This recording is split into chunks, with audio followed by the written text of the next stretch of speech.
మన plan work out అవుతుందంటావా? తప్పకుండా అవుతుంది. నాకు ఫుల్ టెన్షన్గా ఉంది మధు. ఇప్పుడు యష్ సింధు వస్తే ఏమవుతుందో అని.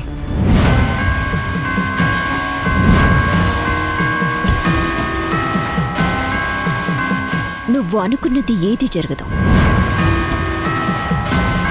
అనయ్య,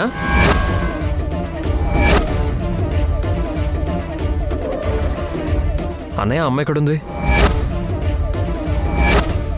అత్తయ్య రూమ్ లో ఉందనుకుంటా. యష్, పద వెళ్దాం. ఏం జరుగుతుంది ఇక్కడ? మీ వదిన అన్నయ్య ఎందుకు మనల్ని అత్తయ్య దగ్గరికి వెళ్ళనివ్వకుండా ఆపుతున్నారు? ఈ ఇంట్లో ఏదో జరుగుతుంది. అమ్మా, అమ్మా. అత్తయ్య, నాకు మళ్ళీ మీ మోహాలు చూపించొద్దు. దయచేసి వెళ్ళిపోండి.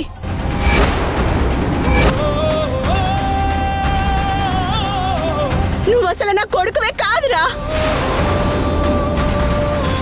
దాన్ని నా కోడలుగా ఒప్పుకునే ప్రసక్తే లేదు అసలా. మర్యాదగా బయటికి వెళ్ళిపోండి. మనసంతా నువ్వే రాత్రి 8:30 మీ ఈటీవీలో.